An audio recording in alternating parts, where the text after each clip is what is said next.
Maurice voulait nous partager. Venez, Maurice. Par contre, pour la traduction, il ne faut pas compter sur moi. Moi, je parle anglais, je parle pas anglais même sous la torture. Donc, No translation.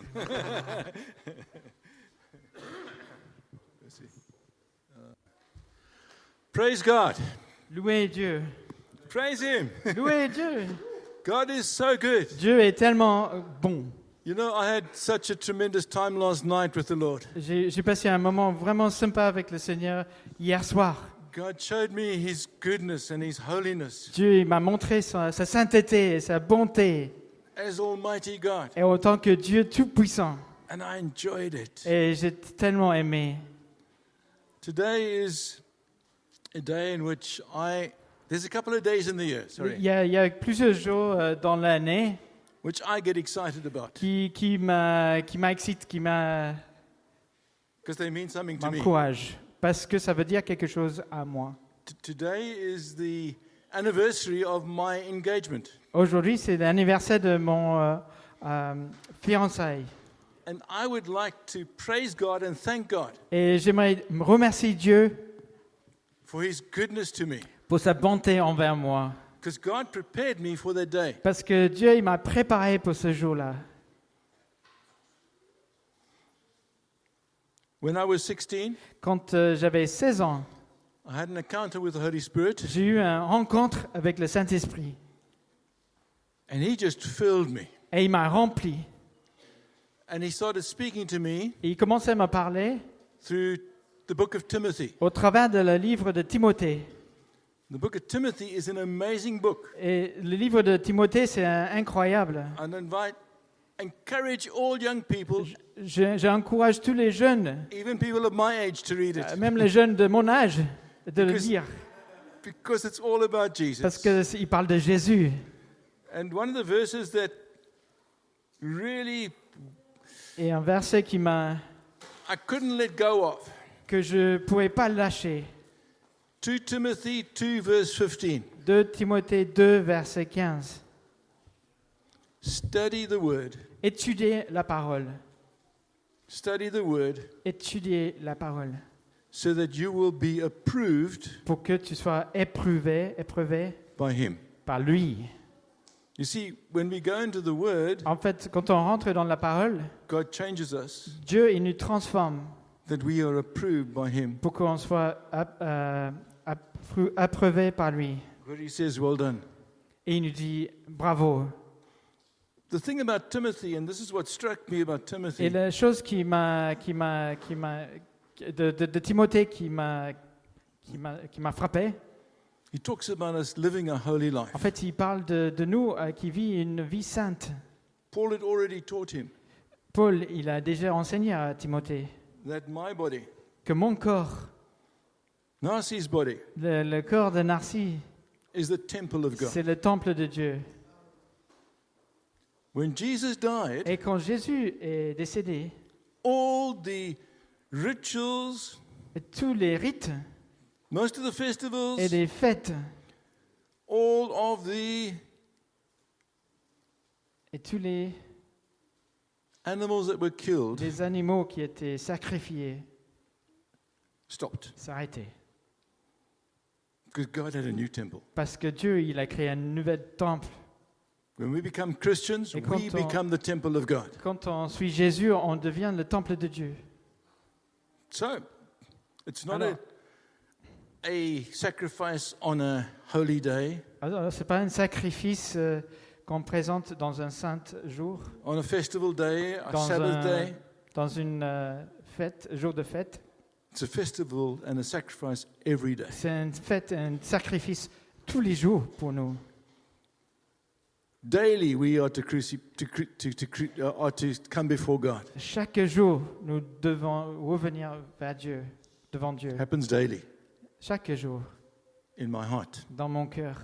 Okay. So God showed me I'm His temple, Alors Dieu m'a montré que je suis ce temple. and I need to live a holy life Et j'ai besoin de vivre une vie sainte. if my life is to be pleasing to Him. Et si je veux que ma vie soit plaire à Dieu. And so I started reading the rest of Timothy. Alors je lisais encore dans la Timothée. And I started realizing that God wanted me to be holy Et je réalisais que Dieu, il veut que je sois saint in every part of my life. dans chaque partie de ma vie. And so I started preparing Donc j'ai commencé à me préparer to live that life. pour vivre cette vie. God spoke to me about my speech, Dieu m'a parlé de ma parole that is to be honoring to Him, qui devrait l'honorer.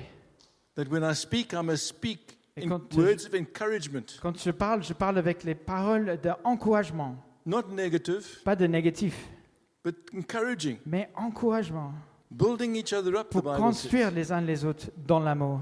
He told me that I am to be the salt and to be the light. Il m'a dit je suis la lumière et le sel du monde. When I went to university, Quand j'étais à l'université, that's when, and my wife was at university at the same time, mon épouse aussi était à l'université au même moment.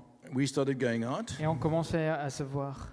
and we would talk about what was happening at university. Et on parlait de ce qui se passait à l'université.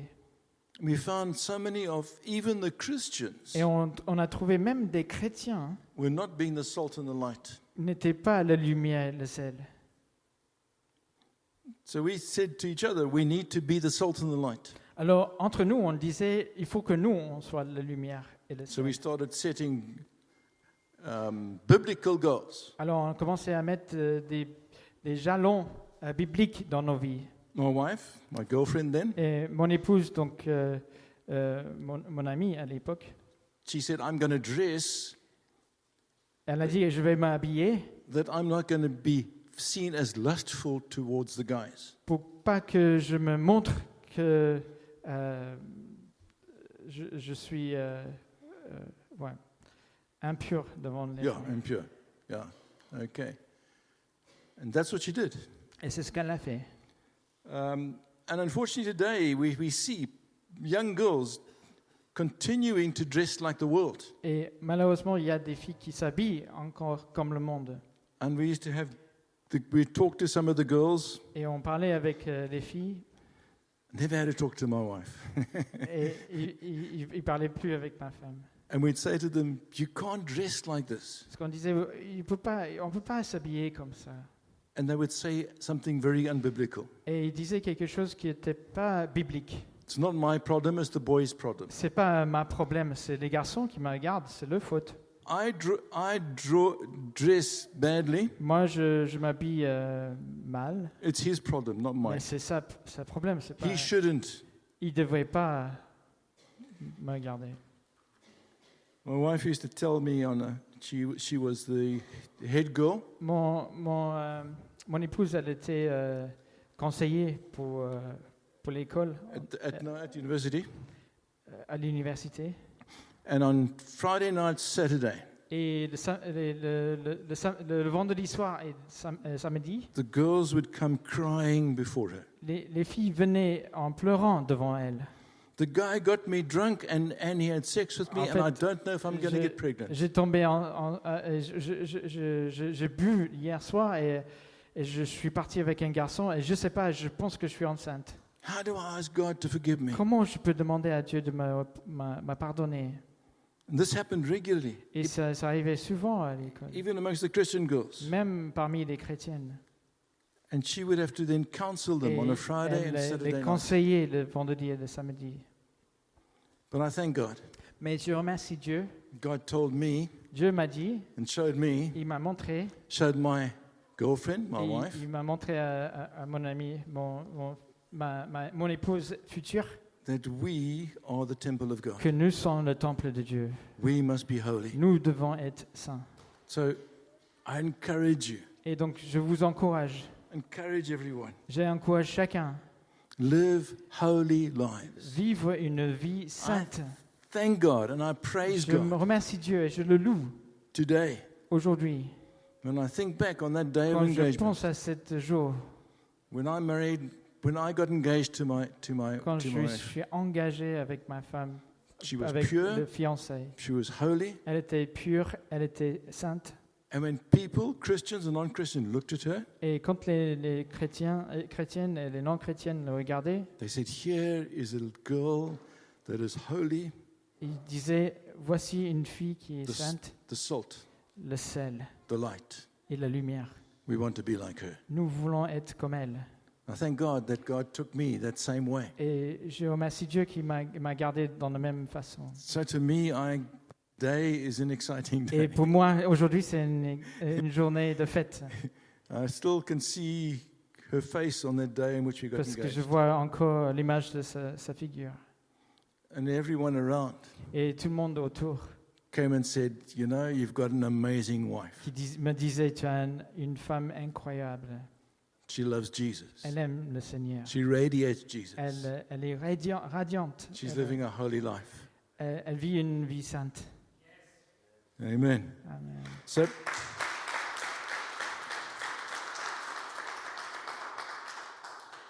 So today I'd encourage you. Donc aujourd'hui, je vous encourage aussi.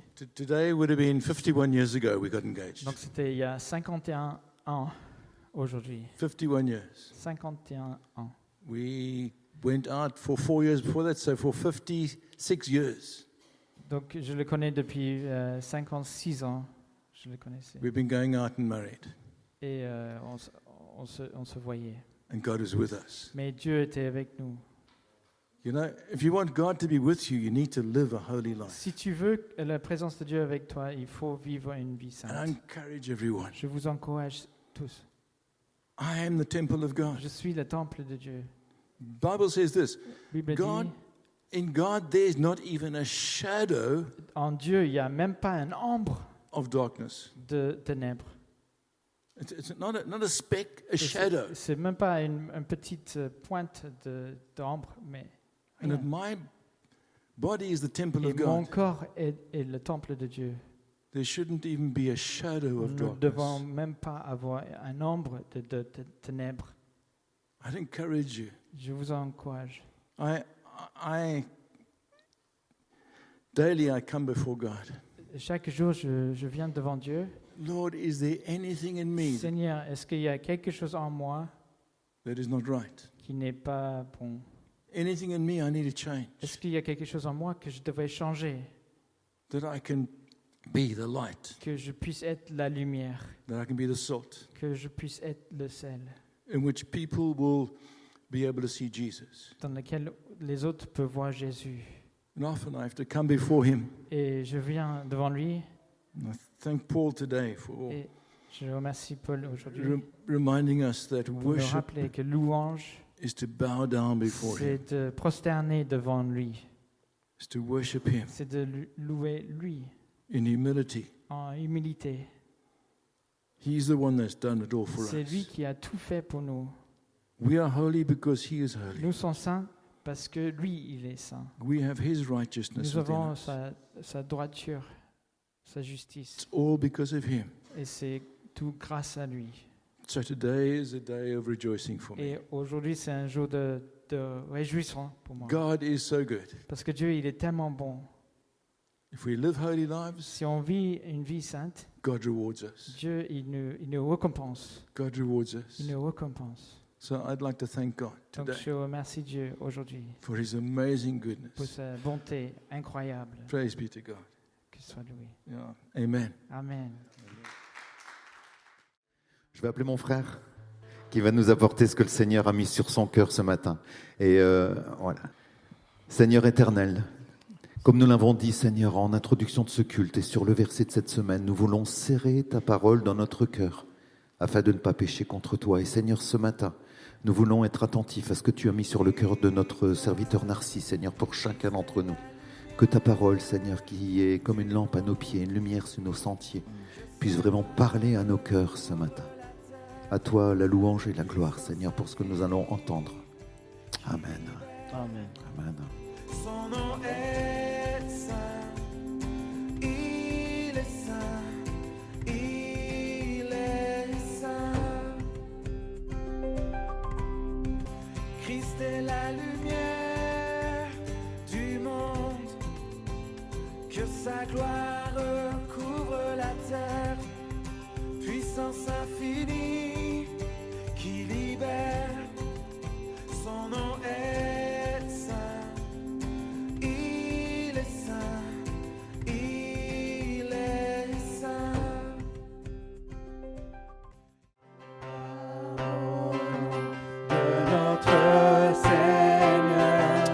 Seigneur, nous voulons te dire merci. Parce que toi seul règne. Tu es digne d'être célébré.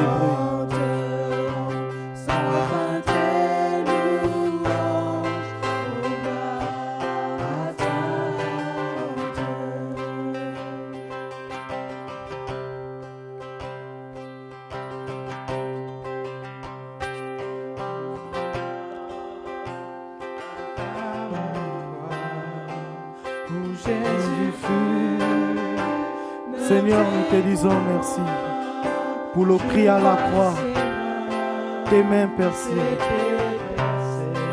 Oui, Seigneur. Ce matin, nous voulons être conscients de ce sacrifice à la croix.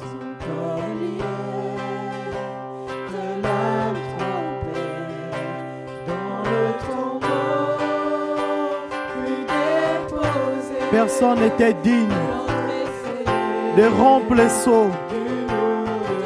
Personne n'avait été trouvé digne de nous racheter, de nous réconcilier avec le Père. Mais toi, Jésus, tu es allé à la croix.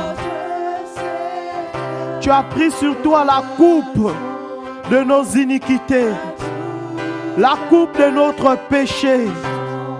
Et tu nous as réconciliés avec le Père.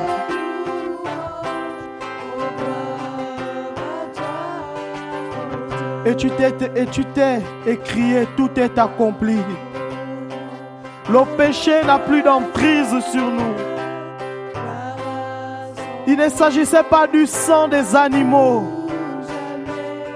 Il ne s'agissait pas du sang de n'importe qui, mais d'un homme qui n'a pas péché. D'un homme qui n'a pas commis l'iniquité.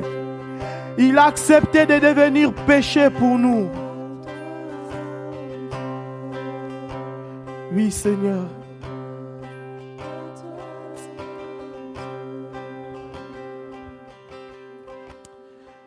Merci, Seigneur. Je t'ai dit que tu es grand.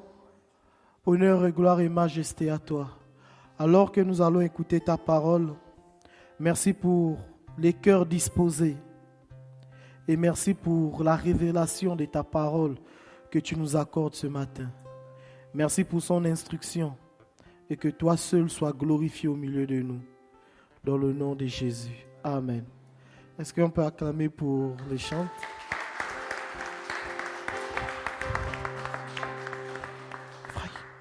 Amen. Amen. Ce matin, je ne vais pas être long. Je vais nous parler de la part du Seigneur.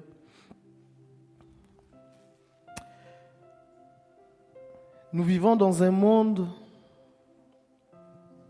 où beaucoup de personnes peuvent se présenter comme étant la vérité absolue. Nous vivons dans un monde aussi où beaucoup de gens se posent des questions et cherchent des réponses. Dans un monde où le chaos règne, je pense que seule la vérité de l'Évangile peut prévaloir dans nos cœurs. Dans un monde où les gens cherchent la paix, mais fabriquent les armes. Dans un monde où nous prions, mais nous voyons parfois des gens dans nos familles être malades. Dans un monde où nous pouvons prier Dieu, mais il n'est pas rare de voir nos amis marcher loin du Seigneur. Et nous nous posons des questions. Nous nous demandons, est-ce que nous sommes réellement des enfants de Dieu? Dans un monde où même nous-mêmes qui sommes ici ce matin, nous vivons des choses. Et nous nous demandons, Seigneur, est-ce que tu es avec nous? Est-ce que dans cette période de fin d'année, tu es avec nous? Un jour, nous sommes venus ici en réunion des leaders et le Seigneur m'a donné, alors que nous étions en train de parler, 5 thèmes, 5 prédications. Et je me posais des questions, comment écrire, Seigneur, qu'est-ce que tu veux? Et vous savez, jusqu'à ce matin, je me disais, est-ce que je vais prêcher? Et j'ai appelé Jacques. J'ai dit à Jacques, est-ce que tu peux venir me prendre plus tôt? Et je suis venu avec lui. Nous sommes les premiers arrivés en ces lieux. Et j'aimerais lire un verset. J'aimerais qu'on puisse lire 2 Corinthiens chapitre 3 à partir du verset 2 jusqu'au dernier verset. Notre lettre, c'est pour vous-même une lettre écrite dans notre cœur que tout le monde peut connaître et lire. Il est évident que vous êtes une lettre que le Christ a confiée à notre ministère et qu'il nous a fait écrire, non avec de l'encre, mais avec l'Esprit du Dieu vivant, non sur des tablettes de pierre, mais sur des tablettes de chair, sur vos cœurs. Telle est l'assurance que nous avons par le Christ devant Dieu. Cela ne veut pas dire que nous puissions nous considérer par nous-mêmes à la hauteur d'une telle tâche. Au contraire, notre capacité vient de Dieu. C'est lui qui nous a rendus capables d'être les serviteurs d'une nouvelle alliance qui ne dépend pas de la loi, avec ses commandements écrits, mais de l'Esprit. Car la loi, avec ses commandements écrits, inflige la mort. L'Esprit, lui, communique la vie. Amen. Amen. L'Esprit communique la vie. Mais vous savez, le thème de mon message se trouve dans le verset 2 et 3. Et le thème de ce message ce matin, c'est « Nous sommes une lettre pour Christ ». Amen. Nous connaissons tous le but d'une lettre. Le but d'une lettre, c'est d'annoncer quelque chose à quelqu'un. Nous pouvons adresser une lettre à un ami. Nous pouvons adresser une lettre à des parents. Nous pouvons adresser une lettre à une administration. Nous recevons aussi des lettres des administrations. Mais ici, je ne parle pas de cette lettre. Je parle de la lettre de Christ que nous sommes. Vous savez, Jésus est ici pour nous l'exemple parfait de la lettre de Christ. La Bible dit que Jésus marcha sur la terre avec excellence. Il marchait sur la terre, il représentait Dieu. Il était la manifestation de Dieu sur la terre. Et comment Jésus a fait pour être ce modèle-là? La Bible dit Jésus, pourtant fils de charpentier, mais nous savons tous comment Jésus est né. Nous savons où Jésus vient. Alors que le monde était dans le chaos, alors que personne ne pouvait racheter l'humanité, dans les cieux, Christ s'est proposé au Père et il est venu sur la terre.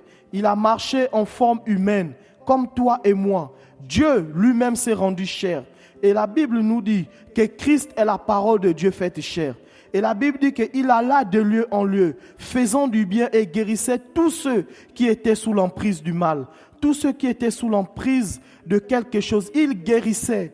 Et vous savez, le Seigneur Jésus guérissait les gens, non pas parce que il n'y avait personne pour véritablement, les gens soignaient. Il n'y avait pas de gens capables de guérir.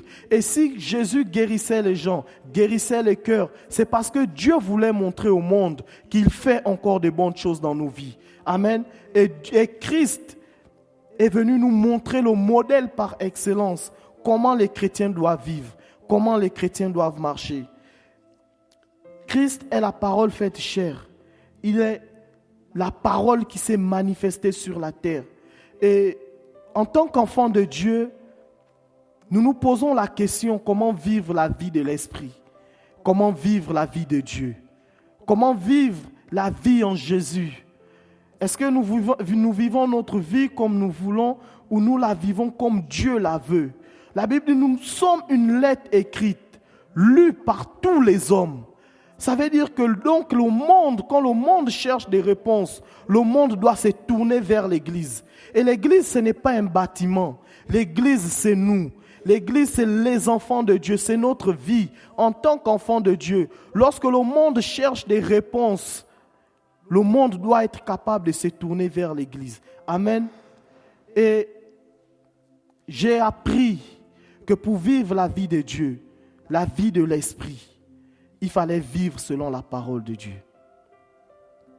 On ne peut pas marcher dans cette vie On ne peut pas avoir cette vie de succès comme Christ, cette vie de réussite, si on ne s'attache pas à la parole. Si on n'est pas capable de mettre la parole dans nos cœurs. Si on n'est pas capable de vivre réellement cette parole. Et pour ça, j'aimerais nous lire un verset. Comment vivre véritablement cette vie, la vie de parole. Et je vais lire le psaume 119, verset 105.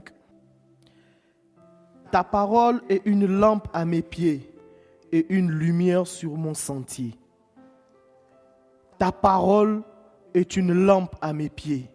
Ça veut dire qu'en tant qu'enfant de Dieu, lorsque la parole de Dieu est dans ton cœur, lorsque tu saisis la parole de Dieu, elle éclaire ton chemin, elle éclaire ta vie, elle apporte des réponses où il n'y a pas de réponses. La parole seule a le pouvoir de te livrer ton héritage, de te donner, de t'orienter. La Bible dit que Dieu met dans nos cœurs des chemins tout tracés, où il n'y a plus de chemin, où tu peux arriver à un moment dans ta vie, où tu te poses des questions, où tu te dis, Seigneur, comment je vais faire? La réalité, c'est que la parole de Dieu a le pouvoir de te donner la direction à suivre par le Saint-Esprit. Lorsque l'on est enfant de Dieu, on a reçu le Saint-Esprit. Mais pour avoir la direction de l'Esprit de Dieu, il faut mettre la parole dans son cœur. Seule la parole est capable de t'orienter. Dieu n'est pas un magicien. Dieu n'est pas un féticheur ou que sais-je encore. Dieu n'est pas, je ne sais pas, non. Dieu parle par la parole. Et aujourd'hui, il parle par la parole. La Bible dit que Jésus était dans le temple. Il a pris le rouleau, il a pris le rouleau du livre d'Ésaïe qui dit « L'Esprit du Seigneur est sur moi ». Même Jésus nous a montré le modèle à suivre. Pour exercer sur la vie, le monde est corrompu. Le monde est totalement corrompu. Pourquoi? Par le péché d'Adam et Ève. Et Satan a été précipité sur la terre. La Bible dit qu'il rôde tout autour de nous, cherchant qui dévorer. Mais la Bible dit résistez au diable et il fuira loin de vous. La question que j'aimerais nous poser, c'est comment on peut résister au diable? On résiste au diable par la parole. La Bible dit que dans le désert, Jésus fut tenté par le diable. Et lorsqu'on lit cette histoire, on se rend compte que Jésus a résisté à Satan par la parole. Seule la parole peut créer des choses. Seule la parole peut faire en sorte que le diable parte loin de toi. Pourquoi? Parce que la parole a créé le ciel et la terre. Tout ce qui existe a été créé par la parole. Et Jésus est la parole faite chair. Et la Bible dit que ce même Jésus-là, il vit en nous par le Saint-Esprit. Ce matin, je suis venu avec une parole d'encouragement. Je suis venu ce matin en mission. Venu te dire de la part de Dieu, mets la parole dans ton cœur. Jésus dit, l'Esprit du Seigneur est sur moi et il m'a oint pour annoncer une année de grâce, libérer les captifs, guérir les cœurs. Lorsque tu as l'Esprit de Dieu en toi, lorsque tu as la parole de Dieu, elle te confère une autorité, elle te confère le pouvoir d'exercer non pas ton autorité, mais d'exercer l'autorité de Christ en toi. Vous savez, Christ en moi, la Bible dit que les anciens, les Daniel, les Noé, tous ces anciens-là, ont fait de Christ en moi l'objet de leur investigation. Ils voulaient sonder le mystère caché de tout temps. Ça veut dire que Dieu, dans son amour, a caché à tous ces grands hommes-là ce mystère. Le mystère de Christ en moi. Mais la Bible nous dit qu'à nous, il nous a révélé ce mystère-là. Il nous a révélé à nous ce mystère. Voici pourquoi j'ai lu tout le livre de Corinthiens. Parce que dedans, on se rend compte que le mystère qui était caché de tout temps, Dieu nous l'a révélé. C'est-à-dire que Dieu s'est révélé dans toute sa splendeur. Dieu avait manifesté aux hommes auparavant quelque chose. Il s'était présenté à eux comme étant le Dieu qui pouvait pouvoir dans le désert, comme étant le Dieu qui pouvait sortir un peuple qui était en captivité. Il pouvait sortir plusieurs personnes de certaines choses. Mais à nous, il s'est révélé comme étant le Dieu qui aime. Christ en vous, l'espérance de la gloire. Une gloire qui ne vient pas des hommes.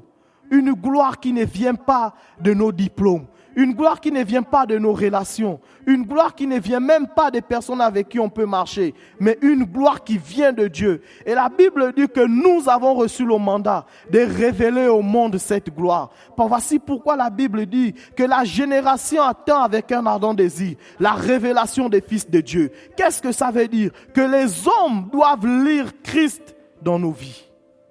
Voici ce que le monde veut voir. Le monde, alors que le monde a plein de mots, ils veulent voir Christ dans nos vies. Est-ce qu'aujourd'hui, nous sommes capables de manifester Christ où nous sommes? Est-ce qu'aujourd'hui, nous vivons réellement le premier critère de la vie en Christ, le premier fruit, c'est l'amour de Dieu. Nous devons manifester l'amour envers tous les hommes. Et je vais lire Tite chapitre 3. Tite chapitre 3, versets 4 à 8.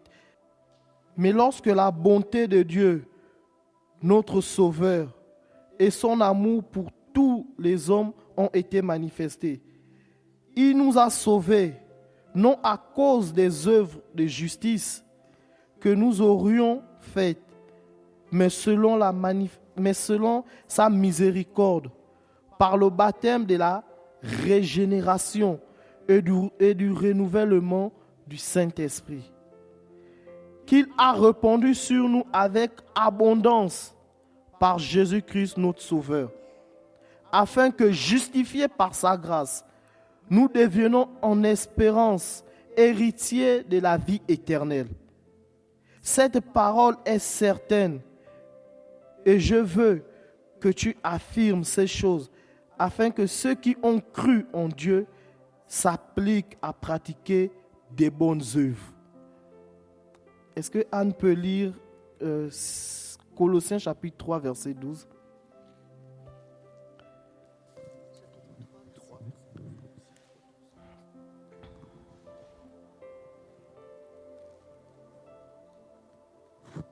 Ainsi, puisque Dieu vous a choisi pour lui appartenir et qu'il vous aime, revêtez-vous d'ardente bonté, de bienveillance, d'humilité, de douceur, de patience. Amen. L'amour de Dieu a été manifesté. La Bible dit, car Dieu a tant aimé le monde qu'il a donné son Fils unique, afin que quiconque croit en lui ne périsse point, mais qu'il ait la vie éternelle. Et la Bible dit que la vie éternelle est notre héritage en Christ. C'est la plénitude ici de la manifestation de l'amour de Dieu pour l'humanité. Et le monde doit voir au milieu de nous, au milieu des chrétiens, l'amour. Est-ce que nous vivons l'amour de Dieu? Est-ce que nous manifestons les uns envers les autres l'amour? Est-ce que je viens juste à l'église, je parle aux autres? Est-ce que nous manifestons l'amour juste à l'église et quand on sort, on ne manifeste plus l'amour? La Bible dit que Jésus alla de lieu en lieu faisant du bien. Peu importe où nous nous trouvons, nous devons être capables de manifester l'amour. Vous savez, l'amour est le lien de la perfection. C'est écrit dans la Bible. Nous devons manifester l'amour envers tous les hommes. Peu importe leur origine, peu importe leur situation financière, peu importe qui ils sont sur la terre. Parce que Dieu les aime et Dieu vit en toi, tu dois aimer les êtres humains. Parce que Dieu les aime. La Bible dit, si quelqu'un est en Christ, il est une nouvelle créature. Les choses anciennes sont passées et voici toutes choses sont devenues nouvelles. Et le verset de Corinthiens que nous avons lu nous dit, nous avons été régénérés. Qu'est-ce que ça veut dire régénérer? Ça veut dire que ce n'est plus une affaire de chair, mais c'est de l'esprit qui vit en nous. Ça veut dire que l'esprit de Dieu qui vit en nous prend le dessus sur notre chair. Par la parole. 2, l'amour de Dieu dans notre cœur prend le dessus et nous pouvons maintenant manifester l'œuvre de Dieu par la parole et l'amour de Dieu. Il faut aimer les gens. Si tu aimes Dieu, tu dois aimer les gens. La Bible dit, comment peux-tu dire que tu aimes Dieu que tu ne vois pas, mais tu détestes ton frère que tu vois? Comment est-ce possible? Qui ici peut lever la main et dire, moi j'ai vu Dieu? Qui ici peut lever la main et dire, moi j'ai déjà vu Dieu? Personne. Mais nous prions, nous chantons, et nous nous regardons et nous disons, Dieu m'a dit. Nous lisons la Bible. Et effectivement, l'Esprit de Dieu parle. Effectivement, Dieu est vivant. Mais nous pouvons tous voir Dieu au travers des uns et des autres, au travers de la vie de chacun d'entre nous, au travers de nos actes, de qui nous sommes. L'amour de Dieu doit primer au-dessus de tout. Vous savez, même quand on prend les décisions, même lorsque on est face à des situations, la première question que nous devons nous poser, c'est est-ce que je manifeste l'amour? Est-ce que je manifeste l'amour? Jésus n'avait pas péché. Il n'était pas obligé d'aller à la croix. Mais comme Dieu a tant aimé le monde, il était obligé de sacrifier son Fils unique. Sacrifier Jésus. Vous savez ici, personne, moi en tout cas, moi je ne peux pas. Moi je ne peux pas sacrifier mon enfant pour vous. Je vous dis, je ne peux pas. Déjà même moi, je ne vais pas me sacrifier pour vous. Je ne vais pas le faire. Je vous dis, je ne vais pas le faire. Je vous aime, mais je ne le ferai pas. Moi, je ne suis pas... Bon. Je ne vais pas faire. Christ, si Jésus qui s'est sacrifié ne te suffit pas, ne compte pas sur moi. Amen. Il a manifesté son amour envers les hommes. Vous savez, on court beaucoup derrière les choses. On veut obtenir beaucoup de choses. Parce que le monde est fait aujourd'hui ainsi. Et on met de côté ces choses essentielles à la vie humaine. L'amour envers les uns et les autres. Et Dieu attend de chacun d'entre nous que nous puissions manifester cet amour-là. Que nous puissions vivre cet amour. Une lettre écrite. Ça veut dire que Dieu a écrit sur ta vie, sur la mienne, quelque chose. Dieu a écrit l'amour. La Bible dit que l'amour de Dieu a été répandu dans nos cœurs par le Saint-Esprit. L'Esprit de Dieu, si tu es chrétien, tu as déjà l'Esprit de Dieu. Et si tu as l'Esprit de Dieu, l'amour de Dieu a été déjà répandu. C'est à toi de manifester cet amour.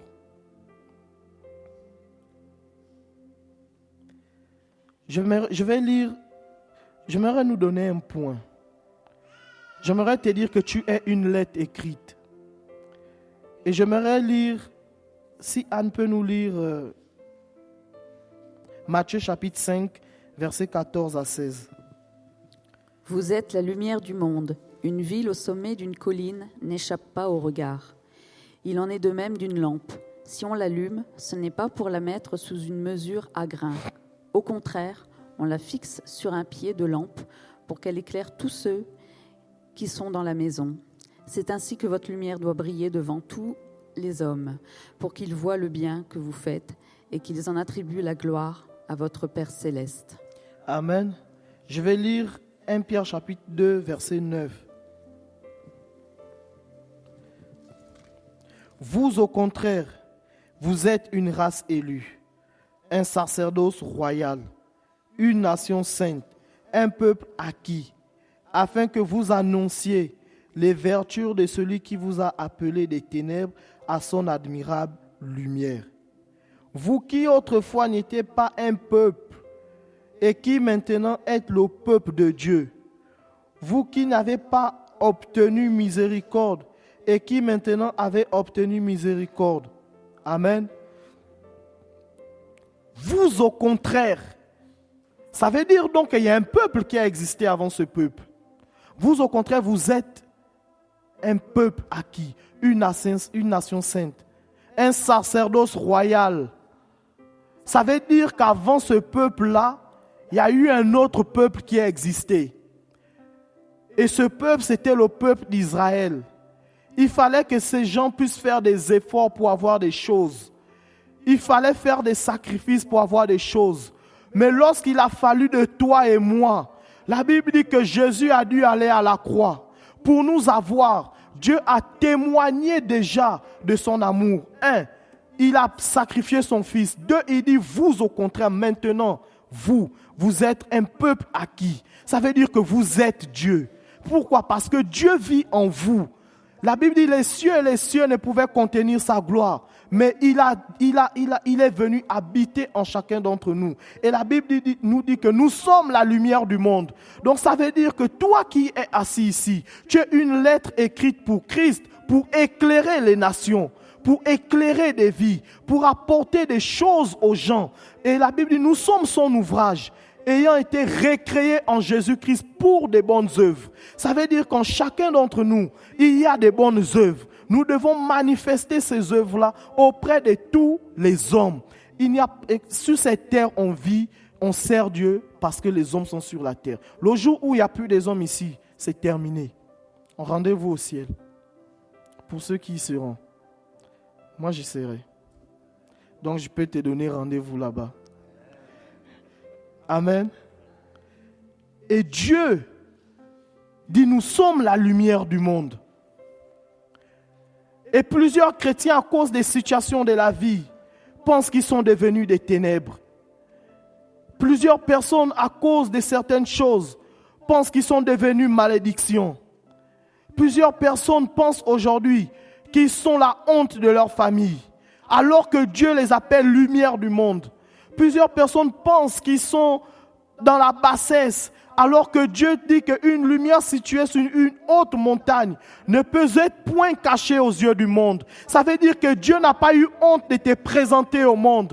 Il t'a révélé en te donnant son Fils. Il te présente au monde parce qu'il t'aime et il est avec toi. Ce matin, je viens encourager quelqu'un qui pense peut-être qu'il est au sol. Tu es la lettre écrite de Dieu. Tu es cette lettre-là et tu dois éclairer le monde. Partout où tu te trouves, tu dois te dire, je suis la lumière ici. Peu importe ce que les gens peuvent penser, mais tu es la lumière. Ça doit être ta vie. Ça doit être inscrit non seulement dans ton cœur, dans ta conscience. Ton corps doit savoir que tu es la lumière du monde. Tu es là pour éclairer. Si on cherche des solutions et il n'y a pas de solution, toi qui es la lumière du monde, tu dois apporter cette solution. C'est ta vie apporter des solutions au monde. C'est ton mandat. C'est ce qui est marqué sur ta vie. Où nous sommes là, nous devons être capables de ces choses-là, de faire ces choses. Pourquoi? Parce que le monde vit dans un chaos.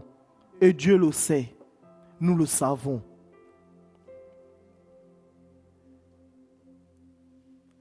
Il y a des gens qui vivent des choses. Il y a des gens qui veulent sauter la vie. Je ne fais pas d'enfant, je veux se suicider. Maladie incurable, je ne peux plus vivre, Dieu n'existe pas. Qu'est-ce que tu peux dire à cette personne-là? C'est pourquoi le ministère que nous avons reçu n'est pas le ministère basé sur la loi. C'est un sacerdoce basé sur la justice de l'Esprit de Dieu. Et cette justice manifeste l'amour. Ça veut dire que quelqu'un qui manque de confiance en soi, quelqu'un qui est malade, quelqu'un qui fait face à des situations de la vie, tu dois dire à cette personne, et c'est même ça l'évangile, la bonne nouvelle. C'est quoi cette bonne nouvelle que tu peux annoncer à quelqu'un qui est malade en tant qu'enfant de Dieu? Quelle est cette bonne nouvelle-là que je peux apporter à quelqu'un qui souffre? Quelle est cette bonne nouvelle que je peux apporter à ma vie, à moi-même? Comment déjà tu ne peux même pas apporter à quelqu'un la paix si toi-même tu n'es pas en paix? Ce n'est pas possible. Ce n'est pas possible. Tu ne peux même pas guérir quelqu'un, prier pour quelqu'un si toi-même tu n'es pas capable de reconnaître qui tu es en Christ. Tu n'es pas capable de pouvoir annoncer les oracles de Dieu si la parole de Dieu n'habite pas en toi. Quel est le message que tu vas apporter? Vous savez, la Bible, elle apporte du réconfort. Et lorsqu'on parle de Dieu, vous savez, ce n'est pas nous qui venons convaincre, c'est l'Esprit de Dieu qui convainc. Voici pourquoi les gens peuvent tenir plein de discours élogieux. Mais seul l'évangile a la possibilité de transformer la vie de quelqu'un. Les gens peuvent signer aujourd'hui des chartes de paix. Les gens peuvent aller à l'hôpital prendre des médicaments. Mais je peux vous dire que la parole guérit. Si tu prends la parole, elle guérit. Si elle guérit le cœur, elle guérit ton corps. Il y a des gens qui prennent des médicaments de leur naissance à aujourd'hui. Ils ne sont pas guéris. Mais la Bible dit qu'une femme, dans la Bible, elle a fait 12 ans de perte de sang. Elle a juste touché la parole faite chair. Elle a touché le pan de sa robe. La Bible dit que la femme à la perte de sang a été totalement guérie. Comment? Comment elle a fait? Elle a touché juste un vêtement de Jésus. Il doit avoir des guérisons. Il doit avoir des guérisons. Si Jésus a marché comme ça, Jésus c'est le modèle. S'il a marché comme ça, ça veut dire moi aussi normalement, ça doit se manifester. Ça doit se manifester, mais pour que ça se manifeste, je dois connaître ces choses. Si je ne connais pas comment Dieu il va faire avec moi. Même Jésus est allé prendre le livre, il a lu d'abord. Avant de faire quelque chose, il a lu. Il a voulu connaître le mandat qui était sur lui. La lettre spirituelle qui était au-dedans de lui. Et c'est au-dedans de chacun d'entre nous. Les apôtres, vous savez, avant que le Saint-Esprit n'arrive, ils n'étaient pas capables. Ils n'étaient pas capables. Il a fallu que l'Esprit de Dieu vienne. Et voici pourquoi Jésus a dit, il est préférable que je m'en aille. Afin que le Saint-Esprit vienne en vous. Pourquoi? Parce que lui, il va habiter en vous. Moi, je n'habite pas en chacun d'entre vous.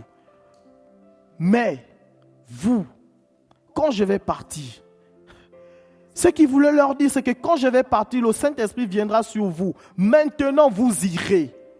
Le monde sera maintenant capable de vous voir. Le monde sera maintenant capable de lire au-dedans de vous la lumière que j'ai prêchée. Pendant 3 ans, pendant tout ce temps, Christ était en train d'investir en chacun d'entre eux. C'est pourquoi il n'y a pas de honte à apprendre la parole. Moi, je n'ai pas honte. Il n'y a pas de honte à apprendre. Au fur et à mesure, tu grandis. Tu viens à l'église. Moi, je vais te dire, même si tu forniques, Dieu t'a aimé. Ce qu'il souhaite, c'est que tu changes juste de vie. C'est que tu épouses sa vie. Elle est meilleure. Tu es dans la dépression. Vous savez, il y a quelque temps, il y a peut-être 5 jours, j'ai parlé avec une amie. Elle est au Gabon. Et 2 jours après, je vois sur son statut, elle a perdu sa mère. Moi, j'ai des amis ici, en France, même avec nous à l'église, qui ont perdu leur mère. D'autres ont perdu leur père, des oncles, des tantes. Mais je me suis dit ce jour quelque chose. Peut-être si ça m'était, moi, arrivé, est-ce que je serais resté dans l'église? Vous savez, moi j'admire mes amis. J'admire mes amis qui sont passés par ces situations-là. Pourquoi? Parce que j'ai vu beaucoup aller en dépression. J'ai vu des vies de gens basculer du jour au lendemain à cause de la perte d'un être cher.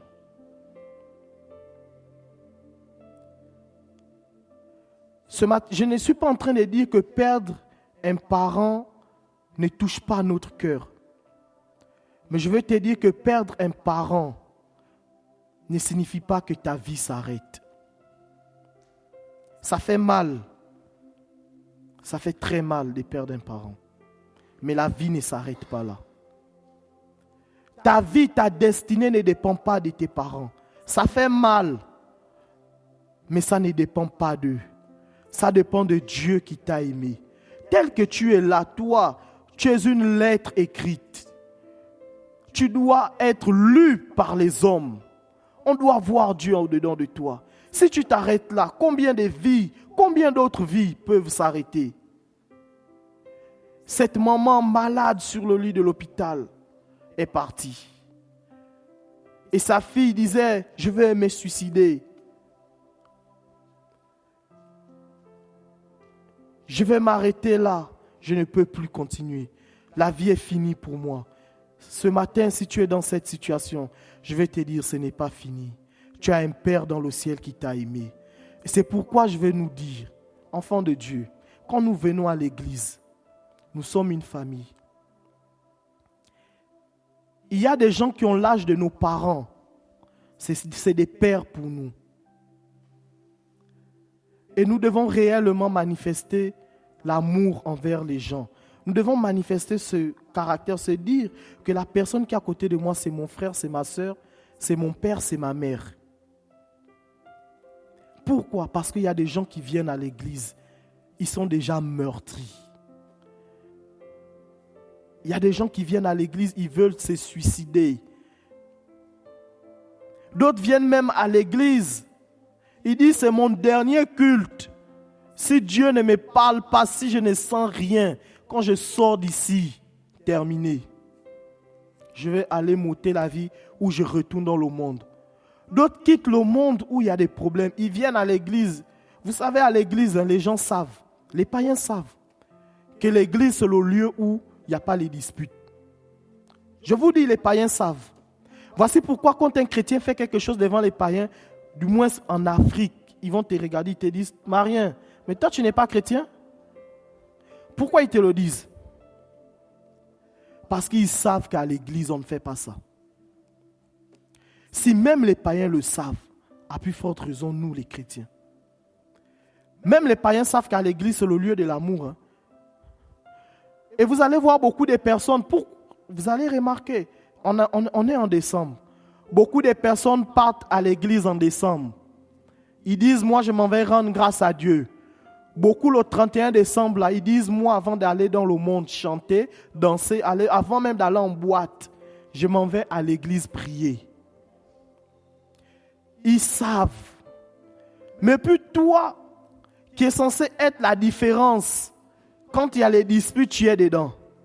Il y a la division, tu es dedans. Il y a la calomnie, tu es dedans. Il y a le vol, tu es dedans. Le mensonge, tu es dedans. Le jugement, tu es dedans.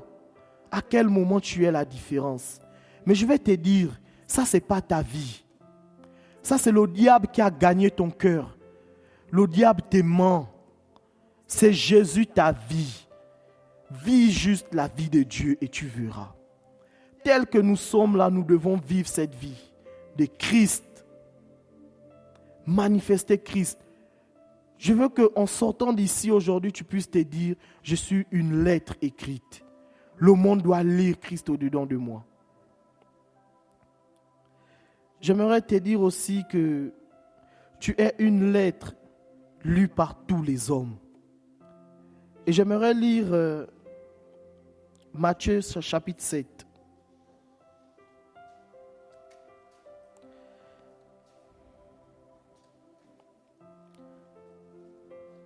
Verset 20. Tu es une lettre lue par tous les hommes. La Bible dit, je vais lire à partir du verset 19. Tout arbre qui ne porte pas de bons fruits est coupé et jeté au feu. C'est donc à leurs fruits que vous les reconnaîtrez. Amen. La Bible dit donc, on reconnaît les chrétiens par leurs fruits, par leurs œuvres. Qu'est-ce qui parle pour toi sur la terre? La Bible nous parle d'une femme appelée Tabitha, Dorcas, dans Acte 9. La Bible dit que cette femme était remplie de bonté. Voici quelqu'un qui manifestait une lettre, la lettre. Tous les hommes ont reconnu quelque chose en elle. La Bible dit que cette femme était une femme de bonté. Et le jour où elle est décédée, Pierre était dans la ville, dans cette ville appelée Jopé. La Bible dit que les gens ont pris Pierre, sont allés dire à Pierre que Tabitha est morte. Vous savez, je suis rentré dans cette histoire, je l'ai contextualisée. Si c'était moi, Narcy, je viens voir, je dis, Paul, Tabitha est morte. Elle faisait du bien ici. Toi, tu as dit, tu pries pour les morts. Paul ressuscite Tabitha. Sinon, c'est la honte. Où est ton Dieu? Tabitha était connue pour être une femme qui faisait du bien. Ses œuvres étaient reconnues par tout le monde. Dans une ville appelée Jopé, une telle femme était réputée pour être quelqu'un de bon.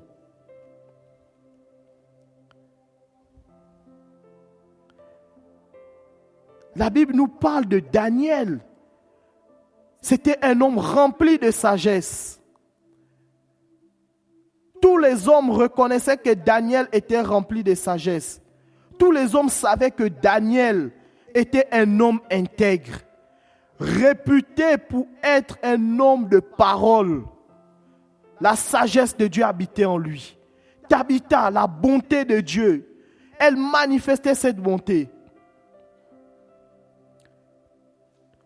Nous devons être reconnus partout où nous passons pour être des personnes de grande valeur, de personnes de parole, de personnes remplies de l'Esprit de Dieu. C'est pourquoi je vais dire ici, peu importe ce que nous faisons dans la vie, nous devons exceller où nous sommes. Si c'est au travail, nous devons manifester l'excellence dans notre travail. Si c'est à l'école, nous devons manifester la sagesse et l'intelligence de Dieu. Nous devons réussir. Peu importe, si j'entreprends quelque chose, la réussite doit m'accompagner. La Bible déclare dans le livre de Job, à mes résolutions répondra le succès. Et sur mon chemin jaillira la lumière. Peu importe la difficulté, je dois réussir. Pourquoi? J'ai Dieu. Point. Narcy, tu es orgueilleux, j'ai Dieu. J'ai Dieu. Les autres partent dans des obédiences. Les autres signent des pactes. Les autres partent voir plein de choses. Les autres transportent des choses avec eux. Moi, je transporte Dieu. Je ne suis peut-être pas connu du président de la République. Ce n'est pas grave. Je ne suis pas connu par le maire de cette ville. Ce qui m'étonne jusqu'à présent. Ça m'étonne. Ce n'est pas grave. Narcy, ce n'est pas grave. Mais je suis connu par la plus haute autorité. Je suis connu par Dieu. Dieu m'appelle par mon nom. Il me connaît. Et parce que Dieu me connaît et je suis son fils et il vit en moi, partout où je dois aller, je dois être réputé pour une personne, je dois être réputé comme étant quelqu'un d'intègre. L'intégrité doit être mon partage. L'honnêteté. Je dois réussir. L'échec ne vient pas de Dieu. Mais je vais te dire, si tu as échoué hier, ce n'est pas grave. Si tu as été dans l'échec hier, ce n'est pas grave. Si même jusqu'à aujourd'hui, tu as été dans l'échec, ce n'est pas grave. Quand tu sortiras d'ici, tu as l'information que ça ne vient pas de Dieu. Alors quand tu partiras pour réussir, pour aller conquérir. Peut-être tu as échoué parce que tu avais peur. Tu n'es pas la première personne à avoir peur sur la terre. Dieu avait donné le pays aux enfants d'Israël. Allez-y, un pays où coule le lait et le miel. Moi, je ne sais pas, le miel, il faut affronter les abeilles. Hein? Ah bah, quand même. Mais Dieu dit quand même, le pays là, le lait et le miel coulent. Ça veut dire qu'il fait bon vivre dans ce pays. Et ils arrivent, ils croisent des géants. Qui t'a dit qu'il n'y aura pas d'obstacle parce que Dieu a parlé sur ta vie? Vous savez pourquoi moi, je n'aime pas trop les prophéties sur ma vie? Chaque fois que quelqu'un va dire quelque chose, tu as l'impression que les combats arrivent. On te dit, ah non, si Dieu va faire ça, tu te dis, ça y est. Là, je vais devoir prier tous les jours, intercéder. Tu commences et puis une petite histoire, tu vois, ça fait comme si ça bloque. Ce n'est pas grave. Dieu te donne l'opportunité de manifester quelque chose. Dieu te donne l'opportunité là, parce que ça bloque, de manifester le royaume de Dieu, d'imposer le règne de Dieu. Et ceux qui sont allés regarder le pays, ils ont dit là-bas, il y a des géants. Et ce n'est même pas les géants qui ont parlé. Il dit, nous étions à leurs yeux comme des sauterelles. Ça veut dire ceux à qui Dieu a donné même la parole. Nous étions à leurs yeux comme des sauterelles. Incapables d'aller conquérir. Mais seules 2 personnes ont cru et se sont attachées à Dieu. Ils se sont attachés à Dieu comment? Par la parole de Dieu. Ils ont pris la parole de Dieu. Ils ont embrassé cette parole. La parole n'échoue pas. Et lorsqu'ils sont partis, ils sont allés conquérir. Et toi, tel que tu es là ce matin, ta vie ne doit pas basculer. Ta vie ne doit pas sombrer. Ne laisse pas la dépression te prendre ta vie. Tu as la vie de Dieu au-dedans de toi. Ne laisse pas les situations de la vie t'embarrasser alors que tu es l'ouvrage de Dieu. Et la Bible dit que si cette œuvre vient de Dieu, il la parachèvera. Il la rendra parfaite pour le jour où il nous rencontrera. Et un jour, nous allons rencontrer le Seigneur. Ce jour, la Jérusalem nouvelle rencontrera l'époux. Et ce jour, la Bible, voici, j'aime ce chant qui dit, un jour les chrétiens du monde seront rassemblés par lui. Ce jour-là, nous pourrons rencontrer Pierre, nous pourrons rencontrer Daniel, nous pourrons rencontrer l'apôtre Paul et dire à l'apôtre Paul, tu as écrit des choses, tu as dit des trucs, nous aussi nous avons vaincu. Et je vais te dire ce matin, Pierre, Paul, Jacques, toutes ces personnes-là sont des lettres écrites. La preuve, on prêche aujourd'hui avec leurs écrits. Aujourd'hui, le monde, ils savent. Le monde sait. Comment ils le savent? C'est écrit, leurs œuvres. Vous savez, il y a des gens qui ne prendront jamais la Bible. Ils vont juste regarder ta vie. Ils regarderont juste ta vie pour savoir si Dieu existe. Il y a des gens qui ne savent pas lire sur la terre. Il y a des gens qui ne savent pas lire sur la terre. Et même ce livre-là, la Bible, tu peux prendre et tu ne comprends pas. L'intelligence est voilée. Ils n'ont pas la révélation. Mais toi, tu as cette révélation. Et le monde, celui qui ne sait pas lire, celui qui n'a pas la révélation, comment il peut savoir que Dieu existe? Comment? Il faut que la lumière de Dieu brille en toi. La Bible dit que tu es le sel de la terre, ne perds pas ta saveur. Ce n'est pas fini. Les années peuvent passer, ça ne détermine pas ta destinée. Les jours peuvent terminer s'ils veulent. Le 31 décembre peut venir demain. Ce n'est pas mon problème. Moi, je suis en Christ. Et ça, c'est le plus important pour moi. Je suis en Christ, je suis de Dieu. Je n'ai peut-être pas tout accompli cette année, d'accord. Ça n'enlève pas qui je suis. Je n'ai peut-être pas tout, ok. Mais j'ai Dieu, c'est le plus important. Est-ce que ça veut dire que j'accepte l'échec? Non, je n'accepte pas l'échec, mais je ne vais pas aussi m'ôter la vie. Je choisis de continuer la course, de continuer à vivre. Et ce matin, je t'encourage à vivre, à t'attacher à Dieu, à prendre Dieu comme tout ce que tu as dans la vie. Ce que tu as de plus précieux, c'est Dieu. Lui seul peut. Et prends la parole. Tu es la lumière du monde. Tu es né pour briller. Dieu n'a pas mis du mal dans ta vie. Les obstacles. La Bible dit que Paul dit, je sais vivre dans l'abondance et je sais vivre dans le manque. Ça veut dire que même quand je manque, moi, mon attitude ne change pas. Pourquoi? J'ai la nature de Dieu. Il fut un temps, Dieu aussi, il a manqué. Adam et Ève ont été créés. Ils ont péché. La relation a été coupée. Dieu aussi était dans le manque. Voulant rétablir cela, il a donné Christ. Et quand il nous a eu, il a dit, nous sommes la lumière du monde. La lumière peut peut-être baisser, mais la lumière de Christ ne doit pas baisser dans ta vie. Non. Les ampoules peuvent s'éteindre, mais quand tu es un homme et une femme illuminés par la parole, tu ne baisses pas. Tu continues la course. C'est peut-être dur humainement, mais fortifie-toi. Prends courage. Et je vais te dire aussi, lorsqu'on est une lettre écrite de Dieu, on est un intercesseur. J'ai dit à l'entame de cette prédication que Christ était notre modèle. J'aimerais, si Anne peut lire Luc 22, versets 31 à 32. Simon, Simon, faites attention. Satan vous a réclamé pour vous passer tous au crible comme on secoue le blé pour le séparer de la balle. Mais moi, j'ai prié pour toi, pour que la foi ne vienne pas à te manquer.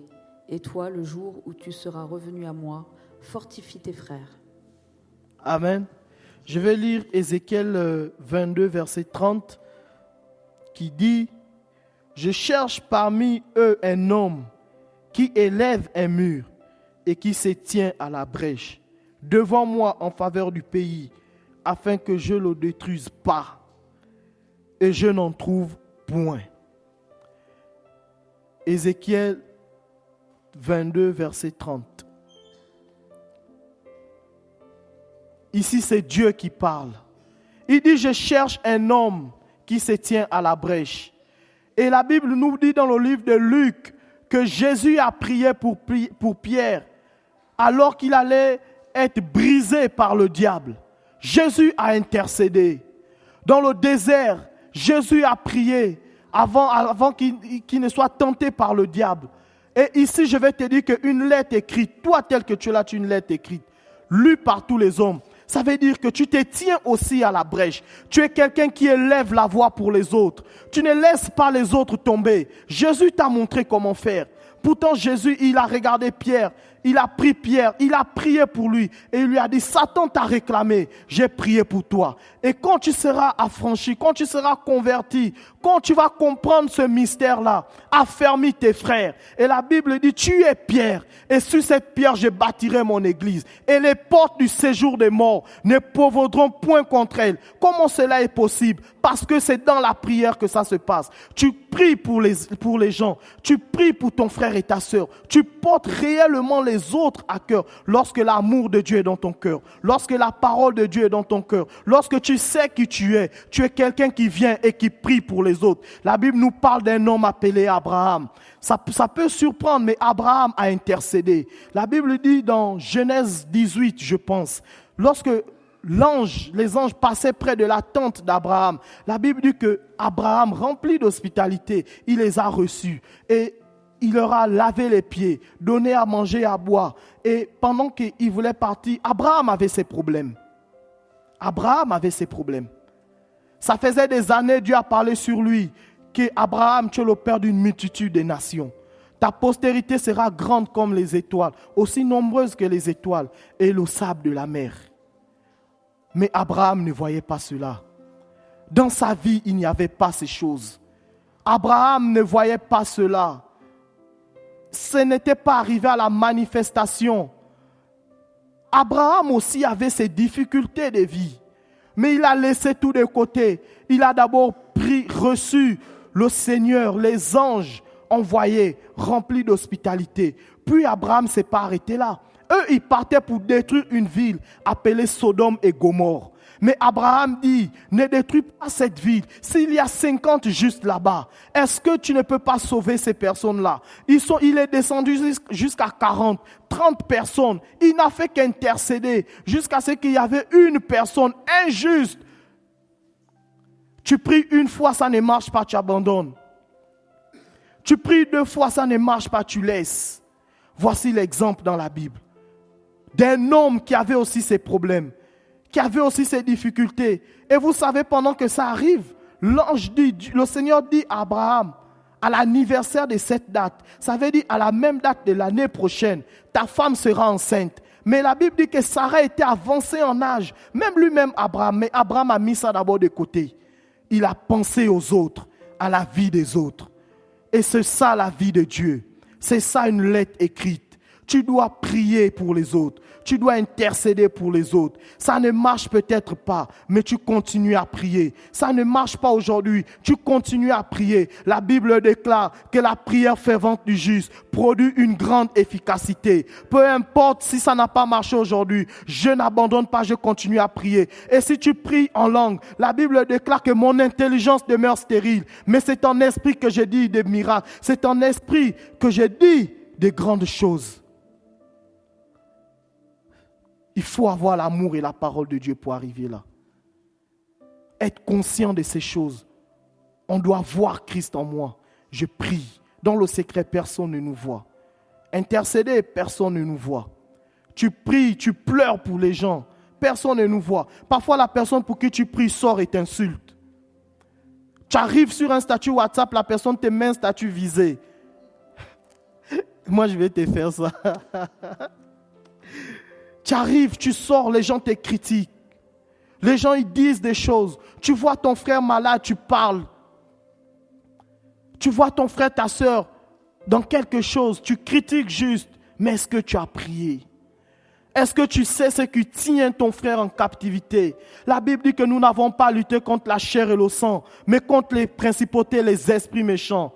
Voici les gens vers qui il faut se liguer. Et on ne prie pas sans la parole de Dieu. On prie sur la base de la connaissance de la parole de Dieu. Christ doit être révélé en toi. Et Jésus nous a montré l'exemple. Abraham, le père de la foi. La Bible dit que nous sommes héritiers. Nous sommes de la descendance d'Abraham, héritiers de Dieu, co-héritiers joints avec Christ. Voici qui nous sommes. Ces choses-là, c'est notre nature, c'est notre vie. Nous devons prier pour les gens. Nous devons intercéder pour les gens. Nous devons apporter nos prières, prendre les sujets des autres, apporter devant le trône de la grâce. La Bible dit, approchez-vous avec assurance du trône de la grâce afin d'obtenir miséricorde. Peu importe ce qui se passe, peu importe ce qui est dit, je sais que quand je prie, je suis devant le trône de Dieu. La Bible dit, tel il est, tel nous sommes aussi dans ce monde. Et la Bible va même plus loin. La Bible dit que nous sommes en Christ dans les lieux célestes. Ça veut dire que dans le ciel, en Jésus, je suis présent. Voici pourquoi Ephraïm et moi, vous allez souvent nous entendre dire, ah, mais Narcy ou Ephraïm, tu étais au ciel? Parce qu'on sait qu'il est écrit que nous sommes en Jésus. Nous sommes en Christ. Et au ciel, si Christ il est, je suis. Si je suis au ciel, ça veut dire je peux prendre une décision. Vous savez, je vais vous prendre un autre exemple de deux personnes dans la Bible. La Bible dit que Satan a parcouru toute la terre dans le livre de Job. Mais je ne sais pas comment, mais Satan s'est présenté devant Dieu au ciel. Job n'avait pas un défenseur. Hein? Et ça, nous tous, on le sait. Job n'avait pas un défenseur. Et on connaît tous l'histoire de Job. Mais est-ce que vous savez qu'il y a un autre homme aussi qui a eu cette histoire dans la Bible? La Bible dit que le sacrificateur s'est retrouvé au ciel, vêtu d'un habit taché, ce qui représente le péché, ce qui représente beaucoup de choses. Mais ce jour, gloire à Dieu, écoutez, Satan était là-bas aussi. Mais le sacrificateur aussi était là ce jour. Il n'avait personne pour défendre. Mais il était présent. Job n'était pas présent au ciel. Job n'était pas présent. Et vous savez aujourd'hui, tel que nous sommes là, Satan n'a pas accès au ciel. Parce que là-bas, il y a Christ. Il y a Christ au ciel. Et vu que Satan n'a pas accès, alors Satan peut t'accuser dans ton cœur. Tu peux commettre une faute, il t'accuse. C'est pourquoi quand tu vois ton frère dans quelque chose, ne te moque pas. Ne commence pas par juger. Comprends la personne. Si tu ne peux pas comprendre, prie. Si tu ne pries pas, laisse. Mais ne juge pas. Ne pousse pas quelqu'un au suicide. Ne pousse pas quelqu'un à renier Dieu. Ce n'est pas parce que toi, tu es capable de renier que les autres doivent renier. Il y a des gens qui viennent là à l'église. Prie pour la personne. Il y a des gens qui ne viennent plus à l'église même parmi nous. Pour X ou Y raison, prions juste pour eux. Vous ne savez pas. Satan est capable de retenir quelqu'un pour des petites choses. Pour des choses qui restent des choses humaines. Alors que tu es l'habitation de Dieu en esprit. Prie juste pour cette personne. Que cette personne puisse comprendre. Ne juge pas. Il y a des gens dans l'église, ils disent, moi je ne me mettrai plus pied à l'église. Parce que l'église, ils jugent. Vous savez, moi qui prêche devant vous aujourd'hui, toutes les fois où j'étais accusé, c'est à l'église. Si j'étais accusé 20 fois, il y a 18 fois, c'était les chrétiens. Je vous dis la vérité. Est-ce que vous savez, un jour, j'ai rendu témoignage à Ephraïm et Candice, tout ça, quand on parlait. J'étais adolescent dans l'église. J'ai servi. J'ai commis un jour une faute. Les femmes de l'église, pas les jeunes, les femmes, ça veut dire des mamans, ont dit au pasteur de me chasser. Je parle ça du haut de la chair.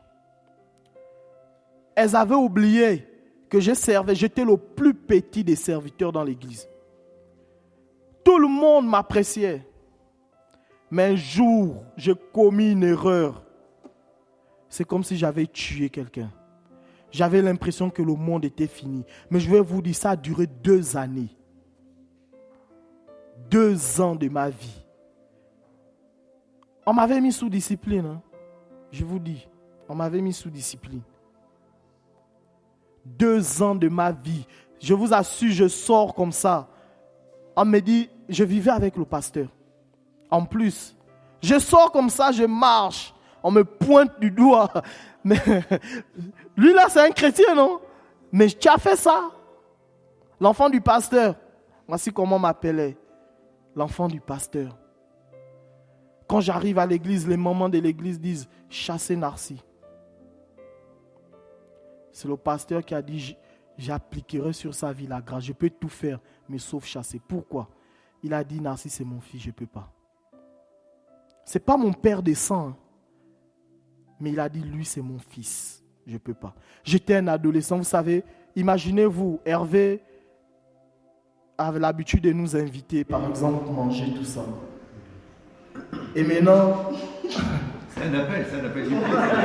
J'ai compris, Narcisse, on va prévoir. Et maintenant, vous comprenez que maintenant, Narcisse est en faute. Hervé décide, il vient, il dit à Candice, à Princesse, je t'invite ce midi. Il vient, il dit à Ephraim, je t'invite. À Murphy, Marien, Paul, Simona. Donc c'est-à-dire, il ne dit plus, non, mais venez. Narcisse en faute. Narcisse ne peut pas mettre pied chez moi. Et les mamans de l'église, là, si je parlais même à leurs enfants, elles menaçaient leurs enfants. Et une des femmes qui faisait ça, son mari qu'elle disait, c'est son mari là. C'était le mari d'une autre femme, il était marié légalement. Donc c'est-à-dire qu'elle-même, son mari qu'elle dit, son mari là, c'est le mari de quelqu'un. Il est marié, il a une femme et des enfants. Et elle me persécute moi à l'église. Vous avez vu l'hypocrisie de l'être humain. Moi j'ai subi ça. Moi Narcisse, j'ai subi ça. J'arrivais comme ça, la personne ne me parlait. J'avais quelques frères et sœurs qui parlaient avec moi. Je subissais. Mais je n'avais jamais manqué un culte. Je vous dis, Dieu m'est témoin. Jamais un dimanche j'ai manqué l'église. Les cultes de semaine, on avait 2 cultes en semaine, mardi et jeudi. J'étais tous les cultes à l'église. Malgré que cette femme-là se comportait comme ça avec moi, j'y étais. Imaginez-vous un seul instant, je partais de l'église. Et le pire, c'est que quelques temps après, ces femmes ont quitté l'église. D'autres sont devenues païennes. Et moi, je prêche aujourd'hui.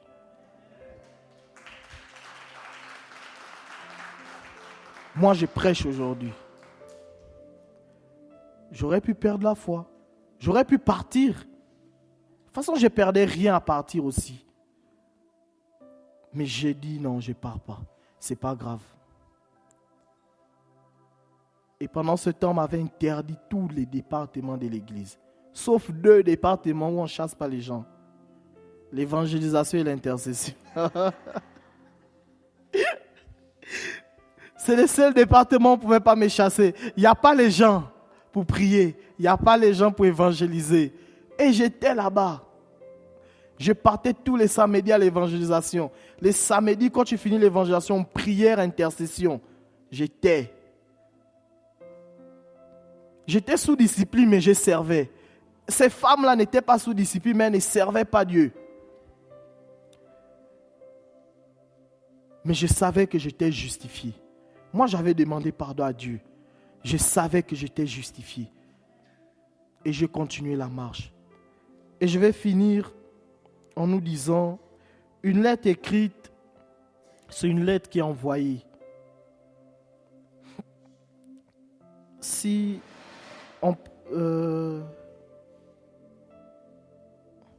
Est-ce qu'on peut lire Romains chapitre 10, versets 14 à 15? Et je vais lire 2 Corinthiens. Mais comment feront-ils appel à lui s'ils n'ont pas cru en lui? Et comment croiront-ils en lui s'ils ne l'ont pas entendu? Et comment entendront-ils s'il n'y a personne pour le leur annoncer? Et comment y aura-t-il des gens pour l'annoncer s'ils ne sont pas envoyés? Aussi est-il dit dans l'Écriture qu'ils sont beaux les pas de ceux qui annoncent de bonnes nouvelles. Amen. Et je vais lire 2 Corinthiens 5, versets 18 à 19, qui dit « Et tout cela vient de Dieu, qui nous a réconciliés avec lui par Christ, et qui nous a donné le ministère de la réconciliation. Car Dieu était en Christ, réconciliant le monde avec lui-même, et n'imputant point aux hommes leurs offenses, et il a mis en nous la parole de réconciliation. » La Bible dit qu'ils sont beaux les pieds de ceux qui annoncent l'évangile. Et la Bible dit, n'imputons point au monde, aux hommes leur offense. Il leur a donné, dans d'autres versions, il est dit, il leur a donné le ministère de la réconciliation. Et la Bible dit que nous faisons office de ministres et ambassadeurs de Dieu sur la terre. Ça veut dire, nous sommes officiellement les représentants de Dieu. C'est pourquoi j'aimerais nous dire que nous devons être une église qui évangélise. Une église qui va à la rencontre des païens. Une église qui va à la rencontre de ceux qui n'ont pas encore reçu Christ dans leur vie. Afin de réconcilier non seulement les hommes entre eux, mais les hommes avec Dieu. Dieu nous a donné ce mandat. La Bible dit qu'ils sont beaux, les pieds de ceux qui annoncent l'évangile. Un frère, il n'est pas là solo, il m'a dit un jour, on était avec Ephraim, il me disait, Narcy, tes genoux doivent parler. Il voulait me dire, tu dois fléchir tes genoux et prier. Et je vais te dire, la Bible dit qu'ils sont beaux les pieds de ceux qui annoncent l'évangile. Ça veut dire quoi? Les gens qui marchent pour Dieu, qui vivent pour gagner les âmes à Christ. La Bible dit, rachetez les jours, rachetez les temps car les jours sont mauvais. Nous devons nous lever et prier. Lorsque tu intercèdes, tu dois prier pour le cœur des âmes. Il faut que dans cette ville de Rouen, on témoigne que Dieu existe à New Life. Il faut que l'on sache dans cette ville que l'église New Life est une église qui évangélise, qui gagne les âmes. Une église qui part à la rencontre des gens. Nous ne pouvons pas nous contenter, chers frères et sœurs, d'être des chrétiens juste des murs, des chrétiens de nos familles, des chrétiens de l'église du dimanche. Nous devons aller à la rencontre des gens. Nous devons être capables de réconcilier les hommes avec Dieu. C'est pourquoi je ne crois pas aux prophéties qui divisent les familles. Il y a des gens, ils prient, quelqu'un manifeste, il dit au démon, qui es-tu? Le démon à la base est un menteur. Il te dit c'est son père. Quoi? Son père. Et vous savez, des gens se basent sur ça. Il y a des familles qui se sont divisées pour ces choses. Toi, comment tu peux être homme de Dieu et dire à quelqu'un, tu sers Dieu, et tu dis à quelqu'un, c'est ton père qui t'a fait du mal. Ton père, ta mère est sorcier. Comment tu peux dire ces choses à quelqu'un? Même si c'est la vérité. Imaginons, il part, il tue son père ou sa mère. Et il dit, c'est l'église qui m'a dit, en tout cas, ce ne sera pas moi, Narcy. C'est l'église qui m'a dit que mon père ou ma mère était sorcier ou sorcière. Non. La Bible dit, réconcilions le monde avec lui. Ça veut dire être capable de réconcilier les gens entre eux. Les gens ont des divisions, les gens sont divisés.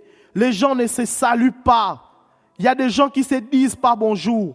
Il y a d'autres qui ont la rancune dans le cœur. Ils viennent à l'église, on est tous présents. Mais quand ils sortent d'ici, ils partent à la maison, ils ne se parlent pas. Il y a des gens comme ça. Et toi, tu viens, tu prends parti de X et l'autre va prendre parti d'Y. C'est de l'hypocrisie. Ça ne vient pas de Dieu. Alors que tu as reçu le ministère de la réconciliation, tu dois être capable de réconcilier ces personnes, de les emmener à la vérité de l'évangile, de leur dire que ça ne vient pas de Dieu. C'est l'œuvre du diable. Le diable vous divise pour régner dans vos vies, pour vous éloigner de la grâce de Dieu, de la faveur de Dieu. Et je vais vous dire, ces choses ne concourent même pas à Dieu. Si ça ne concourt pas à Dieu, sache, ça ne va pas concourir à ta vie. Où il y a l'intérêt de Dieu, si tu te mets dans le champ de Dieu, Dieu aura du regard. Tu auras un regard privilégié de Dieu.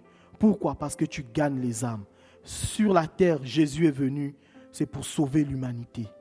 Et si tu es quelqu'un qui gagne des âmes, Dieu gardera ta vie. Pourquoi? Tu auras du prix à ses yeux. C'est pourquoi je vais t'encourager ce matin à être quelqu'un qui prêche l'évangile, à quelqu'un qui encourage les autres, qui exhorte. Quand tu sors d'ici, lance-toi un défi d'emmener quelqu'un à l'église. Lance-toi un défi de prier pour la vie de quelqu'un. Lance-toi un défi personnel de dire que je dois gagner les âmes. Sinon, les dons et les talents que nous avons, ça ne sert pas. Dieu nous a donné cela, c'est pour démontrer son amour aux hommes. Vous savez, quand Jésus guérissait les gens, c'était pour témoigner l'amour de Dieu. Mais toi, tu as les dons et les talents, tu es assis à l'église.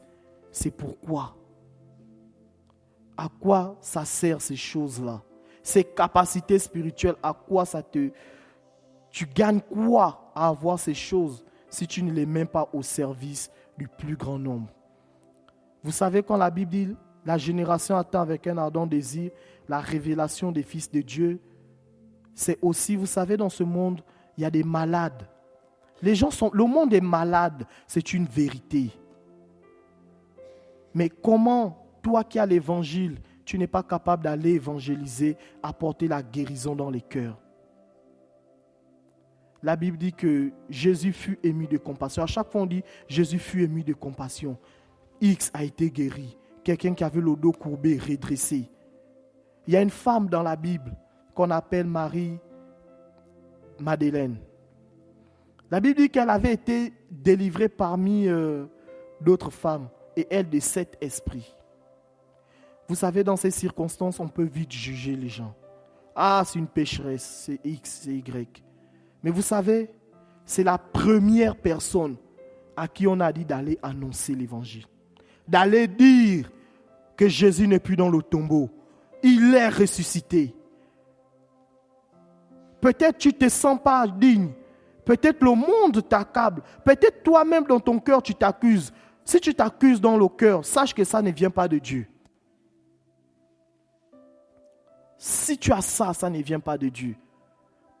Et cette femme n'a pas regardé à qui elle était hier. Elle n'a pas regardé qu'elle était une femme possédée. Elle n'a pas regardé qu'elle était peut-être moquée des gens. 7 esprits, ils ont même compté les esprits. La Bible le précise.